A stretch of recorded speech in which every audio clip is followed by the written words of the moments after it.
Hello everyone and welcome to our fourth instalment of our summer talks. Last week we were thinking about that discussion of why does it feel like sometimes God doesn't answer our prayers when we're going through really difficult times, when we're really struggling and we're praying out to God, real genuine prayers. Why does it feel like they go unanswered?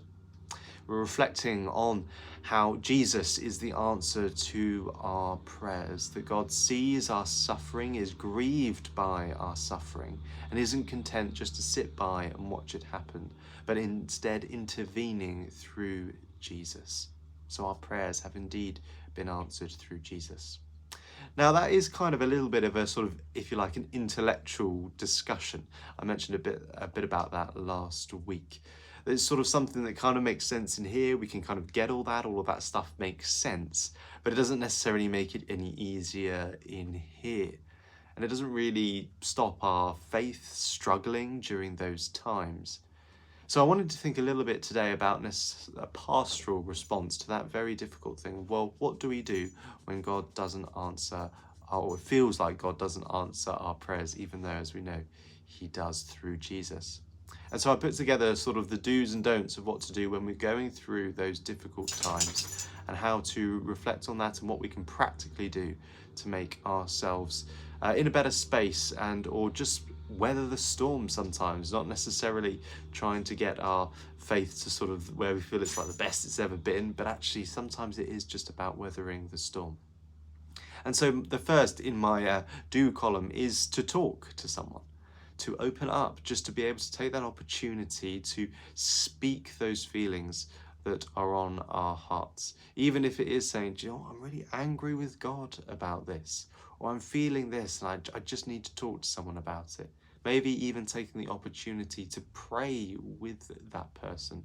If someone comes to us, maybe offering to pray for them in that moment, to pray that they would know that God is by their side and that God is holding them through the most difficult times of suffering.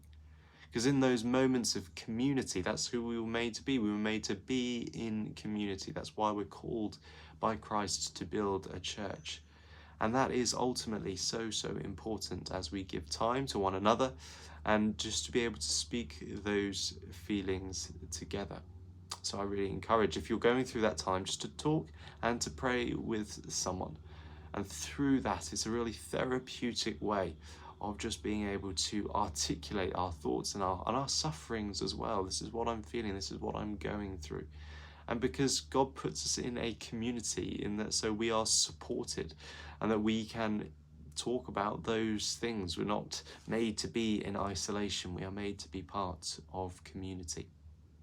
And my next one is to, and I say this carefully, but praying and reading scripture are a really important part of these difficult times. But actually, those difficult times are where it's the hardest to do some of those things. When we feel like we're going through a really difficult time, sometimes it's really difficult to pray because it feels like our prayers won't be heard or won't be answered. Or reading scripture, it just feels like a bunch of things that have happened thousands of years ago, but what good are they now? And I know many people who've been through really difficult times and have said that there's only certain parts of the Bible that they can really stomach, or that they can't read mass swathes of scripture, or if they're going praying, they're not sitting there coming up with the most articulate prayers. They can barely get out maybe 4 or 5 words. And so I say do as much as you can with praying and reading of scripture, but sometimes that may only be a little. It might not be loads.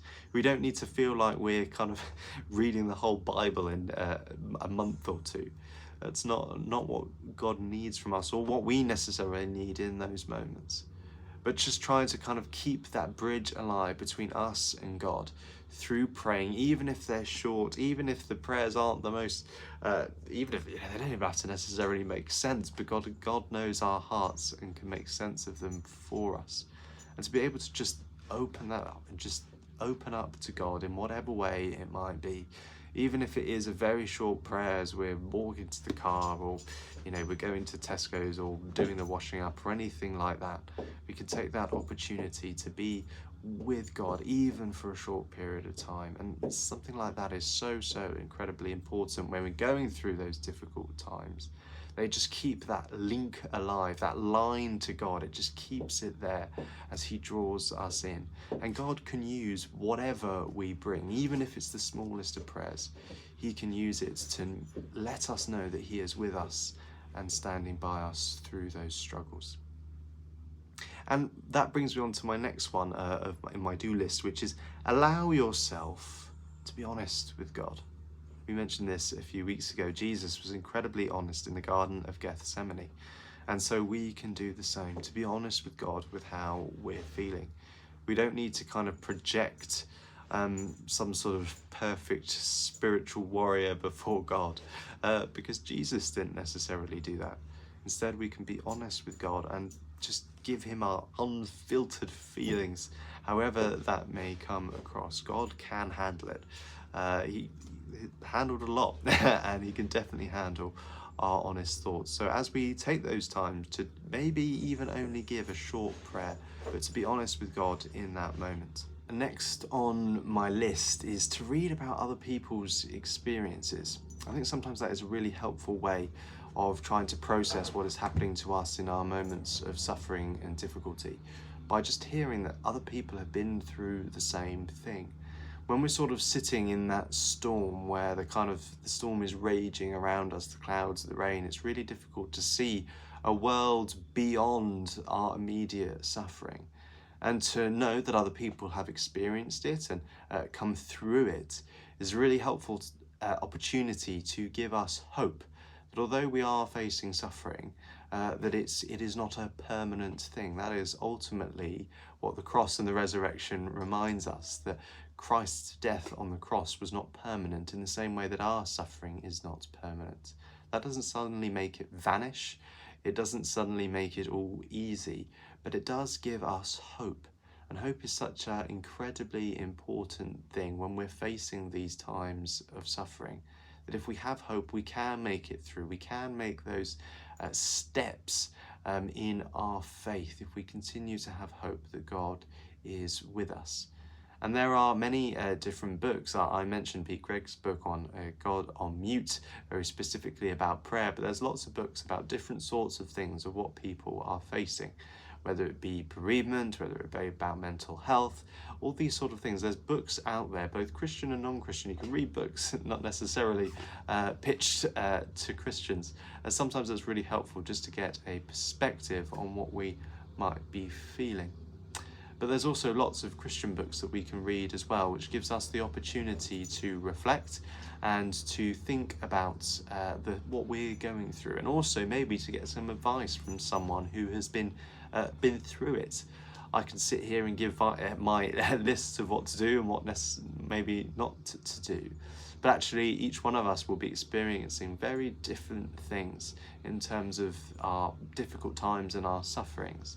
But actually, the people who have been through it before will have advice on how to just get through it. As I mentioned, sometimes it is just about getting through. It isn't about necessarily feeling like your faith has come a million miles, but actually just getting through those times. And other people's thoughts and experiences are really, really helpful in that, and they will always give the best advice because they've been through that experience.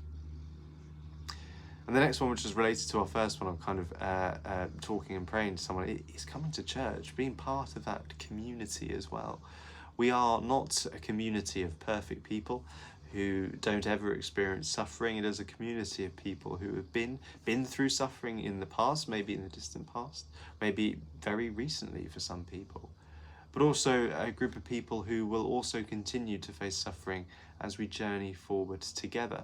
And the main thing of being a church is being able to support one another in whatever way we can, to provide help and care for those who are really going through it, in the knowledge that we might have been through that and we needed that support before, or that we might go through it and we'll need the same at some point.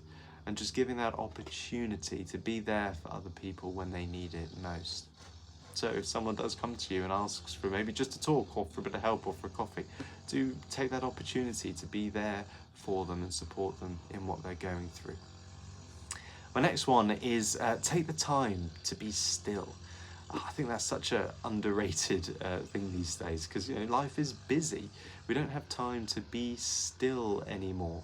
I was just recently watching a video, and it talks about that actually so often now, because of devices, phones, all that's going on, the spaces that sometimes we might have had to just sort of reflect, we don't have as much of that anymore. We might be walking around or going somewhere, we might check our phone or something like that, and no, we don't all have that problem, but it's an important thing. There's a lot going on around us, and more those times for reflection, times for quiet, are being squeezed out by all of the things that try and grab for our attention. So we have to be really intentional about taking that time to just simply be still. Not even necessarily having to sit there and pray, but just take the opportunity to just be still and just create some calmness for ourselves, because sometimes those times of suffering can feel stormy, they can feel just really overwhelming. And the more we add to that, the more we do, sometimes that can make it worse. So taking the time to be still and to reflect on these things is important. And also in that, we can just take the opportunity to listen to hymns or some worship music or something. Most of them often are encouraging. Some of them even talk about going through times of trial, but also continuing to worship God through that. So taking the time to just listen, just to allow that to kind of carry us through is a really good opportunity, particularly when we're not feeling sometimes we don't feel like we're in a prayerful mood. And so sometimes we just need to be able to take in that moment, because we can't quite muster the prayers for ourselves.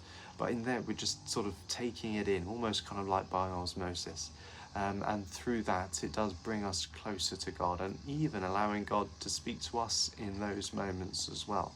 Those moments of comfort. If we're constantly talking to God, we don't leave him much room to talk to us. So taking that opportunity to listen to God's voice and try and hear what he might be saying in those moments. So that's kind of like my list of things that are really important to try and do in those difficult times. But I also have don'ts. There's only 3 on my don't list, I have to say. And the first thing is not to put ourselves down when we're going through those difficulties. Not thinking, I'm not reading my Bible enough, I'm not going to church enough, I'm not praying enough. All of those things are really important. But in times of suffering, actually, the expectation is just completely different. It's just a completely different ball game in terms of trying to get through those moments. It's not about creating the perfect prayers. We don't have to feel like we're making the best prayers ever. It is just about being open with God, and God is happy when we just come to him as we are. And so we don't need to beat ourselves up for coming to God as we are, because that's all he wants, and we don't have to put on a perfect image. And that brings me on to our next one. We don't need to create a perfect image for God or for others to pretend that everything is perfect. We can do that. We don't want to feel like things are not what we want them to be. We want to feel like everything's going well.